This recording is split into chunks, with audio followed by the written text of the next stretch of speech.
আমার মনে হয় বিষয়টা এখনো ক্লিয়ার হতে পারেননি। নবীজির কথা ছিল মান ক্বালা বিহি সাদাকা, যারা কোরআন দিয়ে কথা বলে এরা কি কথা বলে, কিন্তু কথা বলা লাগবে সত্যি কোরআন দিয়ে। আজ কোরআনের কথা হাজারো মানুষ আয়াত পড়ছে ঠিক, কিন্তু সঠিক কথাটা তুলে ধরে না। এজন্য কাবারও অনেক ইমাম দেখলাম এখন জেলে। যারা তুলে ধরে তারা এখন অধিকাংশই জেলখানায়। কাবা শরীফের মতো জায়গায় 12-13 জন ইমামের প্রায় 4-5 জন বড় বড় যারা সব এখন জেলখানায় মাটির নিচে। আমাদের দেশে ওসব নেই। আপনি জেলখানায় গিয়ে দেখেন কত আলেম এখনো কোরআনের হক কথা বলার কারণে পচতেছে। কোরআনের সঠিক কথাগুলো তুলে ধরতে গিয়ে যারা জেলখানার অন্ধপ্রকোষ্ঠে ফাঁসির ওই কন্টেম সেলের ভেতরে ঢুকে ঢুকে দিন পার করছেন, আপনার লস নেই।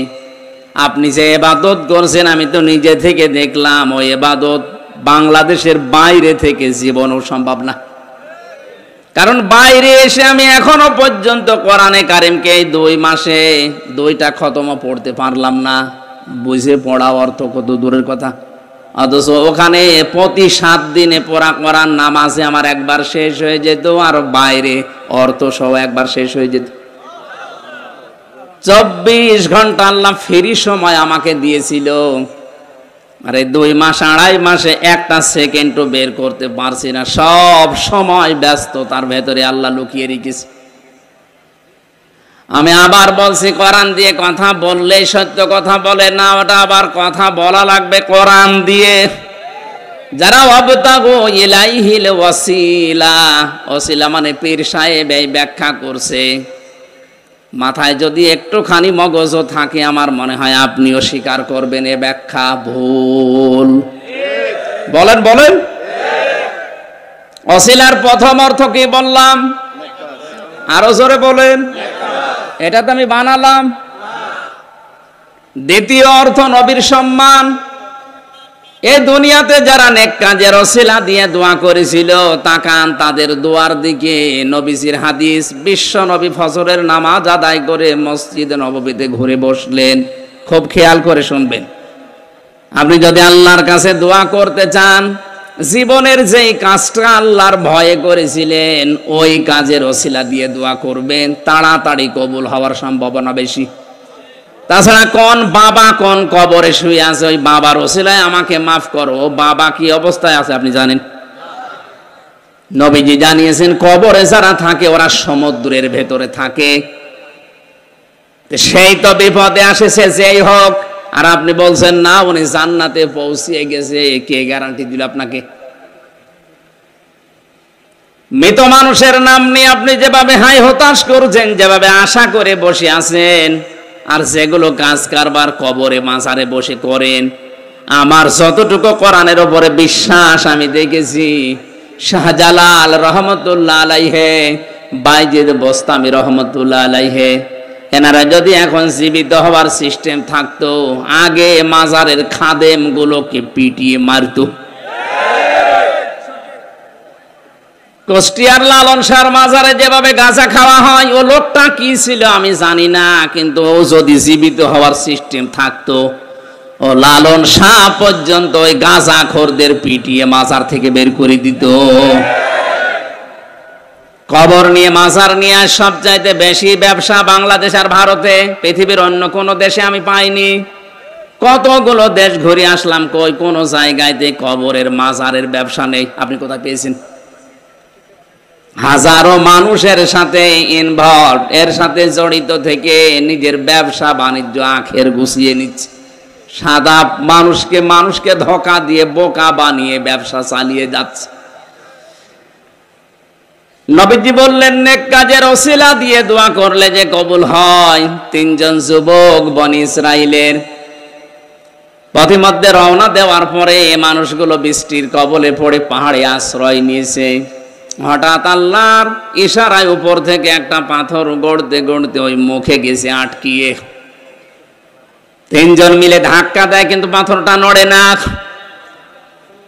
শেষ পর্যন্ত ওরা এই বিশ্বাস করেছে যে না আর বাঁচা সম্ভব না, মারাই যাব। তিনজন মিলে মনে মনে সিদ্ধান্ত নিচ্ছে মারা তো যাবই, জীবনের শেষ দিকে দেখি কিছু করা যায় কিনা। একজন দোয়া করছে, রব্বুল আলামিন আমার জীবনে কিন্তু একটা ভালো কাজ আছে, আমার চাচাতো বোন আমাকে টাকা ধার নিয়েছিল, টাকা ধার চেয়েছিল, তাকে আমি টাকা দেইনি, বিপদে পড়ার কারণে তাকে টাকা দিয়েছিলাম এই শর্তে যে আমার সাথে অবৈধ কাজ করা লাগবে। তাকে আমি নির্জনে নিয়ে অবৈধ কাজে লিপ্ত হব, তার আর আমার মাঝে মাত্র 1 বিঘত ফাঁকা ছিল লজ্জাস্থানে। এমন কঠিন অবস্থায় মেয়েটি আমাকে ডাক দিয়েছে, ইয়া আখি ইত্তাকুল্লাহ, হে ভাই আল্লাহকে ভয় করেন। রব্বুল আলামিন তুমি জানো আমার যৌবনের তাড়না ছিল, আমি যুবক মানুষ, কঠিন পরিস্থিতি, ওই সময় শয়তানের ধোঁকা আমার উপরে কাজ করছিল, কিন্তু যেই বলেছে আল্লাহকে ভয় করো হে ভাই, সঙ্গে সঙ্গে কঠিন মুহূর্ত থেকে আমি দৌড় দিয়েছি। হে আল্লাহ, এই কাজটা যদি তোমার ভয় আমি করে থাকি, মেহেরবানি করে আজকের এই বিপদ থেকে আমাকে বাঁচাও। নবীজি বলেন শুধু মোনাজাত করতে দেরি, মহান আল্লাহ পাথরটা একটু সরিয়ে দিতে দেরি করেননি। চট্টগ্রামবাসী কি বুঝলেন এই হাদিস থেকে? জন্মের পর থেকে তো শুনতেছে হাদিস, কি বুঝলেন বলেন তো? যৌবনের এই মহা তাড়নার সময়, চরিত্রের এই মহা দুর্যোগের সময়, এই যুবক যদি এই মুহূর্তে অন্যায় কাজটা না করে আল্লাহর ভয়ে ফিরে আসতে পারে, আজ আমাদের হাতে কম্পিউটার, মোবাইল যাদের আছে, ল্যাপটপ আছে, ইন্টারনেট আছে, এর মাধ্যমে কত গুনাহ করা সম্ভব। যৌবনের এই তাড়নায় নিজের শরীরকে ভাসিয়ে না দিয়ে, মহা দুর্যোগের এই সময়কে নিজেকে ভাসিয়ে না দিয়ে আল্লাহর ভয়ে যদি আপনি বিরত থাকতে পারেন, আপনার জীবনের যে কুয়াশা, হতাশা, আমার আল্লাহ এগুলো দূর করে দিতে পারে কিনা। যে বিশাল হতাশার পাহাড় আমাদের উপরে পাথর হয়ে দাঁড়িয়ে আছে, এ পাথর নড়াতে হলে আল্লাহর ভয় মাস্ট বি, লাগবেই, এটা ছাড়া সম্ভব না। তাহলে হাদিসের প্রথম অর্থে কি বুঝলাম? জীবনের নেক কাজ দিয়ে দোয়া করলে আল্লাহ কবুল করে তাড়াতাড়ি। আমার বোঝানোর বিষয় এটুকুই ছিল। ওসিলা শব্দের অর্থ আল্লাহ নিজে বললেন এটা নেক কাজ, আর আপনি নিজে পীর সাহেব বলে মানুষকে ধোঁকা দিয়ে বোকা বানিয়ে দরবারের কাজ চালিয়ে যাচ্ছেন। কোরআন দিয়ে কথা বললে এই সত্য কথা বলে, এটা ঠিক কথা বলেন? হ্যাঁ, কথা হওয়া লাগবে, ব্যাখ্যাটা সম্পূর্ণ বানানো মন গড়া ব্যাখ্যা হলেই দেখবেন ওর ভেতরে ব্যবসার ধান্দা আছে। জেলখানায় 3টা বছর পার করে কিছুদিন আগে এসেছি। 3 বছরের প্রত্যেক দিন আমার যতটুকু ধারণা এখন মনে হচ্ছে, তাহাজ্জুদের নামাজ পড়ার পর আমি সেজদা দিয়ে বলতাম, আল্লাহ যদি আমি বের হতে পারি, কোরআনের কথাগুলো যেন সহজ সরল ভাষায় তোমার বান্দাদের বলতে পারি, সেই তৌফিক আমাকে ভিক্ষা দিও। আমার যতটুকু বিশ্বাস আমি এটা পেয়েছি, আমি অল্প সময় কথা বললেও মানুষ বোঝে। মক্কা মদিনাতে প্রায় 12 থেকে 13টা অনুষ্ঠান করলাম, 45 মিনিট 40 মিনিট এইভাবে। ওনারা আমারে বলতো 2.5 ঘন্টা 3 ঘন্টা কথা শোনার পরে যেটা বুঝি, এই 35 40 45 মিনিটে আমরা ওইটা বুঝে ফেলেছি। আমি বিশ্বাস করছি আমার ওই জেলখানার 3 বছরের দোয়া আল্লাহ দয়া করে হলেও কবুল করে নিয়েছে। আজকেও আমরা ক্লাস নেব কোরআনে কারিম থেকে, ছাত্রের মতো জবাব দেবেন, ওইভাবে অ্যাক্টিভ হয়ে শুনবেন। আছেন তো নাকি? রমজান মাস সারাদিন রোজা রাখা, ক্লান্ত শরীর, আমার এখনই ঘুম লাগছে। এই 2-3 রাত একাধারে তো জার্নি, বিমানটা আসলে ফ্লাইট লেট করার কারণে এমন একটা সমস্যায় পড়ে গেছি, বাহরাইনে নেমে খুব সমস্যা হয়ে গেছে। বাড়িতে চলে যেতাম, শুধু আপনাদের এই কারণে আমার এই আশা। আমার বউ পর্যন্ত এখন রাগ করছে, তুমি এইটাই করে বেড়াও। এখন কি করবো, এ দাওয়াতগুলো অনেক আগে নেওয়া, এখন না আসলে মানুষও ছাড়ে না, আমিও পারি না। আল্লাহু আকবার। কোরআন শুনতে যারা এসেছি, এখন এটা ইবাদত চলছে। এটা কি বলেন তো? এটা পুরাটা ইবাদত চলছে। আর ইবাদতে কথা বলা যায়, এদিক ওদিকে তাকানো যায়। হ্যাঁ, কুষ্টিয়াতে একবার নামাজ আদায় করছিলাম মাগরিবের দ্বিতীয় রাকাতে বিদ্যুৎ চলে গেল। আমার পাশে যে মুরব্বি দাঁড়িয়ে আছে, নামাজের ভেতরে বলল, আজ যা কারেন্ট চলে গেল। আমি বললাম, নামাজের ভেতরে শব্দ দিল কে? নামাজ শেষ করে বললাম, মুরব্বি, নামাজে আর কানা কাম 13 ফরজ, আজ যা কোন ফরজ? বলছে, বাবাজি ওই যে কারেন্ট চলে গেল আর আমার মুখ দিয়ে এমনি বের হয়ে গেল আজ যা, কি করব? এর নামাজ হচ্ছে? বলে, নামাজে দাঁড়িয়েছিলেন হযরতে আলী, ওনার পায়ের থেকে তীর খুলে ফেলেছে, উনি টের পায়নি। আর কারেন্ট চলে গেলে যদি আজ যা বলে, ওর নামাজে মন আছে? না, আমরা এরকম ইবাদত করব না। আমরা ইবাদতে মনোনিবেশ করব এমন ভাবে যেন আমি আল্লাহকে দেখতে পাচ্ছি। যদি দেখতে নাও পাই, এই বিশ্বাস নিয়ে এখানে বসা লাগবে, অবশ্যই আল্লাহ আমাকে দেখতে পাচ্ছে। নবীজি বলেন, এমন ভাবে ইবাদত করবা যেন মনে হয় যে আল্লাহকে দেখতে পাচ্ছ। যদি না পাও তোমার ইমানের দুর্বলতার কারণে, তাহলে এই বিশ্বাস নিয়ে দাঁড়াবা যে অবশ্যই আল্লাহ আমাকে দেখছে, এর ভেতরে কোনো সন্দেহ নেই। যে আল্লাহ আমাকে দেখছে, ওই রকম মন মানসিকতা নিয়ে, ওই রকম অ্যাক্টিভিটিস নিয়ে আমরা বলছি আলহামদুলিল্লাহ। মান ক্বালা বিহি সাদাকা, যারা কোরআন দিয়ে কথা বলে দুনিয়ায় তারা সত্য কথা বলে।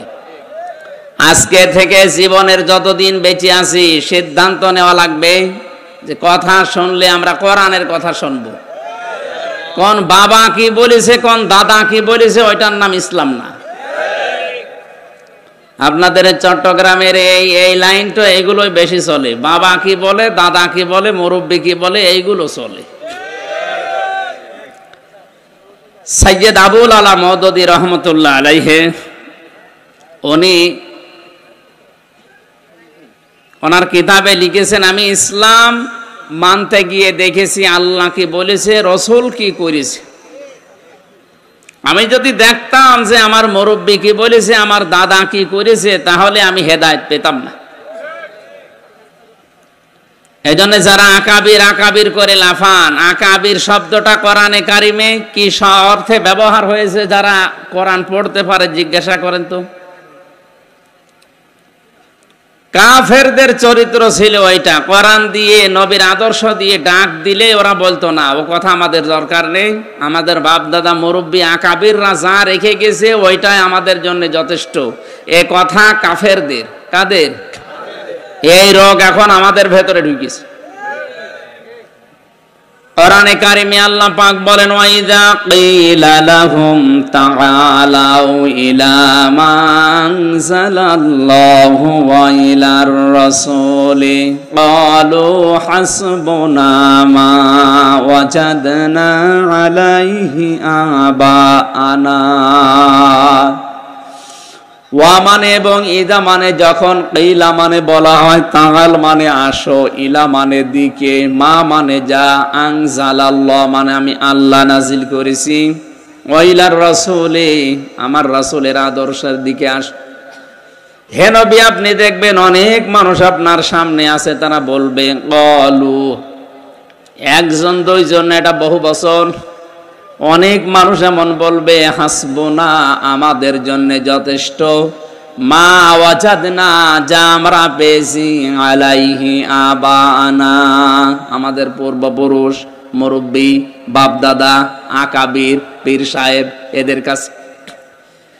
এদের কাছে আমরা যা পেয়েছি এইটাই যথেষ্ট, আপনার কথা আমাদের শোনা লাগবে না। এই চরিত্র ছিল কাফেরদের। কাদের? এই জন্য অন্ধভাবে পৃথিবীতে বিশ্বনবী মুহাম্মদ রাসূলুল্লাহ বাদ দিয়ে কাউকে মেনে নেওয়া জায়েজ নেই। সে যত বড় মুরব্বী হোক আর যত বড় পীর সাহেব হোক, কথা মানতে গেলেই দেখতে হবে এ লোকটা কথা কোরআন দিয়ে বলে কিনা। এখানে আরেকটা সমস্যা আছে, বিশেষ করে বাংলাদেশ আর ভারতে। এক কথা বলবেন না, ভালো করে শুনেন। নবীজির হাদিসের প্রথম শব্দ ছিল মান ক্বালা বিহি সাদাকা, যারা কোরআন দিয়ে কথা বলে এরা সত্য কথা বলে। কিন্তু বাংলাদেশের এই 64 জেলার ভারতের কয়েক একটা প্রদেশ ঘুরে দেখলাম কোরআন দিয়েই কথা বলছে, কিন্তু ব্যাখ্যার নামে অধিকাংশ জায়গায় হচ্ছে অপব্যাখ্যা। বাংলাদেশের ফরিদপুরে একজন আছে, ওই দরবারে একবার যে দেখি তেলাওয়াত করছে ইয়া আইয়ুহাল্লাযীনা আমানুত্তাকুল্লাহা ওয়াবতাগু ইলাইহিল ওয়াসিলা ইলা আখির আয়া। সূরা মায়েদার 35 নম্বর আয়াত আসরের নামাজের পরে পড়লো। ইমাম সাহেব ব্যাখ্যা করছে, এই ছেলে কথা বলেন কেন?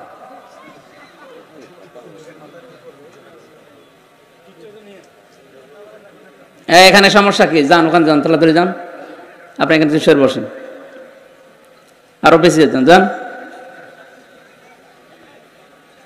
বললাম না এটা ক্লাস চলছে, ক্লাসে কথা বলা যায়, অ্যাক্টিভ ভাবে শোনে, আর না হলে মোনাজাত করে দিস। আমি গতানুগতিক কথা বলি না, জানেন, অনেকে মনে করছে সূরা কদর পড়েছে, এ তো আমিও জানি। আপনি জানেন মানে এর ভেতরে যে তথ্য আছে আপনার বাপ দাদাও জীবনে শোনেন। আমি 1 ঘন্টা কথা বললে অন্তত 50 ঘন্টা ওই আয়াতের উপরে পড়ে আসে। আপনি দেখেন আজকে আয়াত থেকে কি বের হয়, যে শুনবেন তো। বারবার যদি ডিস্টার্ব হয় আমি তো পড়ে আসা জিনিসগুলো ভুলে যাব, নাকি আমি বানিয়ে বানিয়ে বলবো? এমনি কি ঝামেলা আছে দেখছেন না? কথা যেদিকে নিয়ে যায় ওরা উল্টি অন্যদিকে নিয়ে যায়।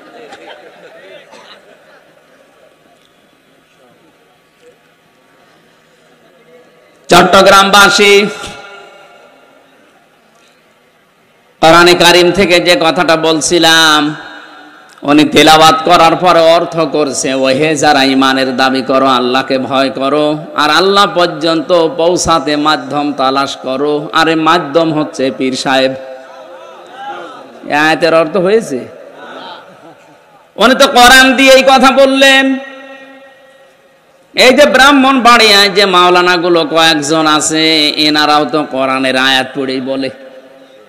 মানুষ মনে করে কোরআন দিয়ে সুর করে মাওলানা আব্দুল্লাহ আলামিনের মতো কারি সাহেবের তেলাওয়াত, এ মনে হয় এ কোরআনের কথাই।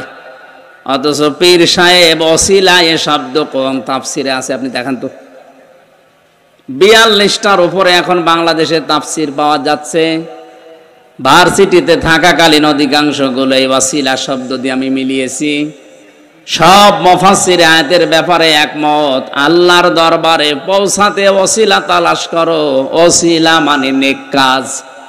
ওসিলা মানে কি? এ পৃথিবীতে ওসিলা মানে নেক কাজ, এইটাই তাফসিরের ভাষা। যত বড় বড় মুফাসসিরে দুনিয়া থেকে বিদায় নিয়েছে, যারা তাফসির লিখেছে, তারা কোরআনে কারীমের ওসিলা শব্দের ব্যাখ্যায় নেক কাজ লিখলো। আর আপনি পীর সাহেব বানিয়ে দিলেন নিজের ধান্দা, নিজের ব্যবসা ঠিক রাখার জন্য। এই জন্য বলছি, কোরআন দিয়ে কথা বললে সত্য কথা বলে, হ্যাঁ ঠিক আছে, কিন্তু কোরআনের কথা হওয়া লাগবে কোরআন দিয়ে। আপনি তো কোরআন দিয়ে কথা বলার পরে মন মতো ব্যাখ্যা করছেন। এই জন্য ওইটা বোঝার মতো যোগ্যতা আপনাকে আগে আবার অর্জন করা লাগবে। তাহলে কোরআনের তাফসীর শুনে আপনি নিজেও আনন্দ পাবেন, মজা পাবেন। মসজিদে নববীতে ওই জায়গাটা এখনো পর্যন্ত সবুজ কার্পেট দিয়ে ঘিরে রাখা আছে, যেখানে সাহাবায়ে কেরাম নবীর কণ্ঠে কথা শুনতেন, তাফসীর শুনতেন, হাদিস শুনতেন। আসহাবে সুফফা বলা হয়, খেয়ে না খেয়ে তারা মাসের পরে মাস ওখানে পড়ে থাকতো। তারা বোঝার মতো যোগ্যতা অর্জন করেছিল। খাবার হোক বা না হোক এই মানুষগুলো ওখানে পড়ে থাকতো। আজও আমরা যদি কোরআনে কারীমের ভাষা শোনার পরে বোঝার মতো যোগ্যতা অর্জন করতে না পারি, আপনি মজাও পাবেন না, আনন্দও পাবেন না, কিছুক্ষণ পরে দেখবেন উঠে চলে যাচ্ছেন। কোরআনে কারীম জানিয়েছে, ওয়াইযা কিসামিউ মা উনজিলা ইলার রাসূলি তারা আয়ুনাহুম তাফিদু মিনাদ দামি'i মিম্মা আরাফু মিনাল হক ইয়াকুলুনা রাব্বানা আমান্না ওয়াকতুবনা মা'আশ শাহিদিন। সূরা মায়েদা 7 নাম্বার পারার প্রথম নাম্বার পৃষ্ঠার প্রথম নাম্বার লাইনে 83 নাম্বার আয়াতে আছে। এটা তাফসিরে ফি জিলালিল কোরআনে পাবেন। সাইয়্যিদ কুতুব রহমাতুল্লাহ আলাইহি জেলখানায় বসে বসে তাফসীর লিখেছেন। আল্লাহ পাক বলেন, হে নবী, আপনি যখন কোরআন মানুষকে শোনাবেন, যারা এর মর্মবাণীগুলো উপলব্ধি করার ক্ষমতা রাখে, বোঝার মতো যোগ্যতা যাদের আছে, দেখবেন তাদের চোখ দিয়ে মনের অজান্তেই পানি পড়ছে।